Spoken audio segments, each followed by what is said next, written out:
पांडव माने द्वादश वर्ष 12 वर्ष वनवास गला परे त्रयोदश वर्ष 13 वर्ष त्रयोदशतम 13तम वर्ष जोटा से गोटे वर्ष सी कौन कले जाइकी कौ राजा घर रहिले विराट राजा गृह रहिले 5 जन 5 प्रकार वेश धरिक रहिले है युधिष्ठिर रहिले सभा पंडा भीम रहिले बलव पंडा है आउ द्रौपदी रहिले सरिंद्री वेश गोटे दासी वेश रहिले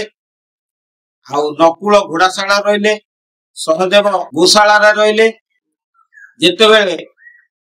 किचकर मृत्यु घटिला भीमक द्वारा जेतेबेले किचकर मृत्यु घटिला सेतेबेले विराट राजा शक्तिहीन हो पड़े कारण किचक बाहुबली विराट राजा आम जो कथा अच्छी किचक केवल रक्षा करथिला विराट राजा दुर्बल हो पड़े यही समय भारतर चारिआडू शत्रु माने विराट राज्य को आक्रमण कले से समय जे भीम युधिष्ठिर एवं विराट राजा एमाने जड़े राजा सहित लड़े गले युद्ध करने गले ठीक से समय कौरव सेना दुर्योधन आदि से माने पुरु राज्य को आक्रमण करने आसिले एवं ताकर गोधन गोरुपल को हरण करने आसिले ठीक से समय विराट राजा पुओ उत्तर अर्जुन अन्य नाम थिला फाल्गुनी नपुंसक वेश धारण करथिले एवं अर्जुन को सारथी करी उत्तर कुरुसेना को जिणीबा पाई जाइथिले मात्र कुरुबल विशाल सैन्य को देखी तार भय जात हला से युद्ध करबा पाई इच्छा प्रकाश न करी शेषर सेठ को फेरी जीवा पाई अर्जुन को कहला फाल्गुनी की कहला मात्र अर्जुन पण करथिले जे मु जदि रथर सारथी हेबी मो रथ केबे पछकु फेरिबो नाही तेणु सी जिते अर्जुन रथ को आग को नेले से समय उत्तर रथरु डे पड़ी भय पलैगला अर्जुन ताकू जाई धरला धरी सारापर निजर परिचय से देले जे मु हूँ तृतीय पांडव अर्जुन एवं तू जो धनु धरीचु से धनु द्वारा युद्ध संभव नुहे चाल मोर धनु समी वृक्ष अच्छी सेटिकी जीवा समी वृक्ष आगरू खांडव वन दहन बेले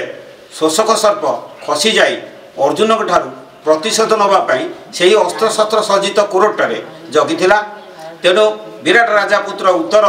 जेतेबेले सेठी पहुँची ताकू से आघात कला अर्जुन को गारडी मंत्र जनाथिला से गारडी मंत्र रे विराट राजा पुत्र को जीवन दान देला परे से अस्त्र आनिला अस्त्र धरी अर्जुन कौन कले ना कौरव सेना को गले गोटे बाण से कौन कले ना सबु सेना को परास्त कले कर सारा गोधन को फेरे आनले से समय अर्जुन को दुर्योधन आदि समस्त चिन्ह पारे से माने गोल कले जे बरस शेष होना एमाने धरा पड़े एमाने आउ थे आउ 12 वर्ष वनवास जीवे से समय शुक्राचार्य उनको भीष्म परामर्श देले जे गणना करने शुक्राचार्य गणना अनुसार देखिले जे तांकर त्रयोदश वर्ष पूर्ण हो सारी तेणु कौरव माने फेरीगले पांडव माने अर्जुन एवं उत्तर राजबाटी फेरिले तापर दिन सकाळु पांडव मानकर परिचय विराट राजा पाइले पाई साइला परे उत्तर कहले तांको बापा को कहले जे जो युधिष्ठिर को तमे देखा करने जाइथिल भीम तम चुटी धरी तांका पाद तले पकई देथिले एवं तमे तांकर पाद टिके दर्शन कर तांका मुख दर्शन करनथिल सेही युधिष्ठिर होउचंदी तमर सभापंडा सी आसी छद्मवेश थिले बर्तमान तांकर समय शेष हो जाइछि से माने जीवे तेणु ए पांडव मान को अति ससम्मान विराट राजा आनिकरी पहुँचले कौटी राजसभा पहुँचला परे जेतेबेले धृतराष्ट्र तांको रखिले से समय धृतराष्ट्र को तांकर भाई भाग मागिले आमे जेहेतु गोटे बापर पुत्र आमर किछि अछि दाबी अच्छी आमर किछि भाग अच्छी आमको दियो मात्र दुर्योधन से राजी हेलाने नानादि विचार विमर्श परे शेष भगवान श्रीकृष्ण शांति दूत हो राजदरबार को गले सेठारे भगवान श्रीकृष्ण तांको गोटे कथा कहले कौन कहले देख पांडव माने 12 वर्ष वनवास एवं गोटे वर्ष अज्ञातवास जाइथिले वन रे फलमूल खाई तांको शरीर रे आउ शक्ति नाही ସେମାନେ ତୋ ସହିତ ଯୁଦ୍ଧ କରିପାରିବେ ନାହିଁ ଦୁର୍ଯ୍योधनକୁ କହିଲେ। ତେଣୁ 5 ଭାଇ କି 5 ଖଣ୍ଡ ଗାଁ ଦେଲେ ସେ ସନ୍ତୁଷ୍ଟ ହେଇକି ପଳେଇବେ। ଦୁର୍ଯ୍योधन ହେଲା ଦୁର୍ବୁଦ୍ଧି, सी ओलटा बुझे भल कथा को सी जो देखला जे भगवान कहते जे 12 वर्ष वनवास 13 वर्ष 13 वर्ष अज्ञातवास जाई शरीर में शक्तिहीन से तेणु से मारिदेवाई सहज एक कथा चिंता कर सी कहले बिना युद्धे न देवी मु सूचक बेदिन अर्थात युद्ध बिना मु तुक सूची मुनरे मुनि सूची मुनर जो जगह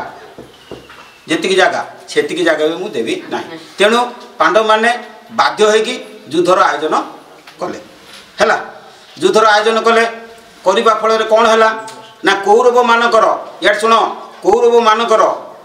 जो मान सब प्रिय थिले से आयोजन कले पांडव मानकर जो प्रिय थिले से आयोजन कले।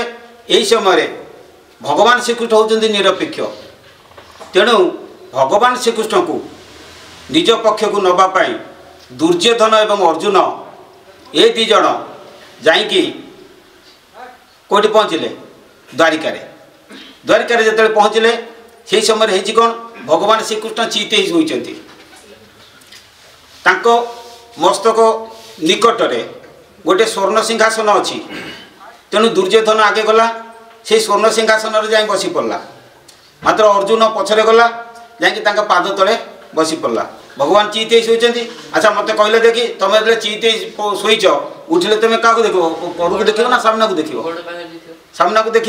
पाद तले अर्जुन बसी भगवान पचारे तू केत आसिलु तापर पुणी कड़ को चाहिए देखिले दुर्योधन पचारे तू केत आसिलु समस्ते कहले मुझे आसिली से कहले मुझे आसिली। तेणु दुर्योधन दाबी कला जे मु प्रथमे आसी तेणु मोर कामना प्रथमे पूरण होबा दरकार। मात्र श्रीकृष्ण कहले जेहेतु मु अर्जुन को देखी तेणु तार कामना पूरण होबा दरकार। मात्र गोटे कथा जे दुर्योधन होची बड़ अर्जुन होची सान न्याय दृष्टि सानर कामना प्रथमे पूरण करा जिवो बड़ कामना पछरे पूरण करा जिवो। सेतिपई से अर्जुन को प्रथमे प्रश्न पचारला पर से तांकर जोड़िए शर्त थिला। प्रथम कथा जे भगवान श्रीकृष्ण जदि जीवे से अस्त्र धरिबे नहीं युद्ध करिबे नहीं खाली केवल जीवे। द्वितीय शर्त है तांकर 11 अक्षौहिणी सैन्य अक्षौहिणी को केते मु पर्यंत जाने 11 अक्षौहिणी सैन्य अच्छी यादव सेना सी गोटे पटरे लड़ाई करेंगे। दुर्योधन चाहूला सैन्य को नापी कहीं सी भगवान महात्मा जानी नहीं मूढ़ केमी जान कौन बुझल कि ए चंदन रे माछी न बसे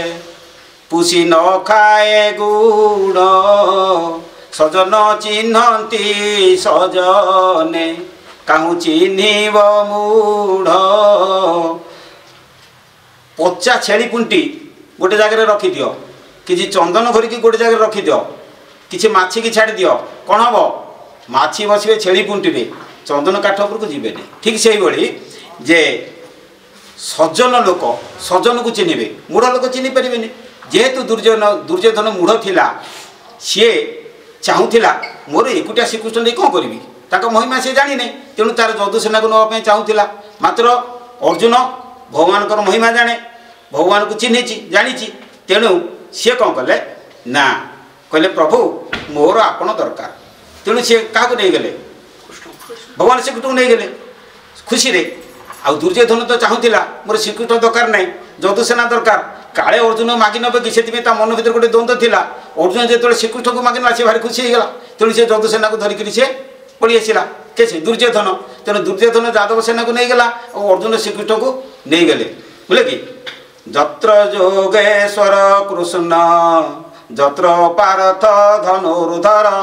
तत्र श्री विजयर भूतिरी धुवा नीतिर मतिर मम। संजय कौच धृतराष्ट्र को दही जोगेश्वर श्रीकृष्ण धनुर्धारी अर्जुन तही नाय जस ऐश्वर्य एहा मोर वचन कौच। तेणु भगवान श्रीकृष्ण नहीं अर्जुन फेरला आउ यादव सेना को लेकिन दुर्योधन फेरला फेरी सारा पर से युद्ध क्रिया आरंभ है। यही जो युद्ध क्रिया करागला पूर्व कही किए कहीपर महाभारत केते खंड विभक्त तार ना कौन कहुई महाभारत केते खंड विभक्त तार ना कहुई कहीं जानना महाभारत 18 खंड विभक्त 18 खंडर ना मु गोटी गोटी करी कही से प्रति खंडर नाम होची पर्व 18 खंडर नाम है 18 पर्व 18 पर्व भितर भीष्म पर्व रे युद्ध क्रिया आरंभ होती से भीष्म पर्व रे जिते युद्ध क्रिया आरंभ होती भगवान श्रीकृष्ण अर्जुन को रथ में बसई दुई सेना मध्य रथ को लेकिन रखी एवं अर्जुन प्रथमे कही हे प्रभु ये जो मैंने सब आसी भितर कौ मैंने सब किए किए सब युद्ध करने को आसी मुझे देखी कहीं तुम देख जो गोटे खेल हुए से खेल में प्रथम कथबार्ता होती गोटे दल कथबार्ता होती दल ये अच्छी ये आम दल ये अच्छी सैन्य कलना कराती अर्जुन सैन्य कलना करने सी भगवान श्रीकृष्ण को लेकिन दुई सेना मध्य रखीदेला। ये मन रख अर्जुन हूँ संसारी भगवान होती महापुरुष तेणु जो संसारी तार संसार कामना बासना अच्छी सी से भावना अन्य मान सब चिंता करे जेजार बेउसा से ही कथा सीना गल्प छले बखाणती अष्टावक्र मुनि किया गोपन्ते ज्ञाने जे सदा मजंती। तेणु अर्जुन कहला प्रभु ये कि कथा आपण एठी कोन आनी पहुँचले कह गीता आलोचना बेले गोटी गोटी करी गीतार दर्शन कहि तुम मान को बुझेदेवी प्रथम अध्याय अर्जुन जहाँ कही सब ठीक किंतु द्वितीय अध्याय को जो जीवा से मुझे बुझेदेवी अर्जुन जहाँ कही सब भूल है कौन भूल किभली भगवान बुझेले केमी युद्ध में प्रवृत्त कले यही कथा को बुझापी जाई भगवान जो मुखनिश्चित बाणी कही से बाणीर नाम हूँ गीता किंतु गीता बोलिकी कौन गोटे बही ना भगवान मुखनिश्चित बाणी के आम गीता कहले कहीं गीता कहती पिता कहले ना कहीं सीता कहले ना कहीं भगवान को मुखनिश्चित बाणी के आम गीता कहीं कह कारण कौन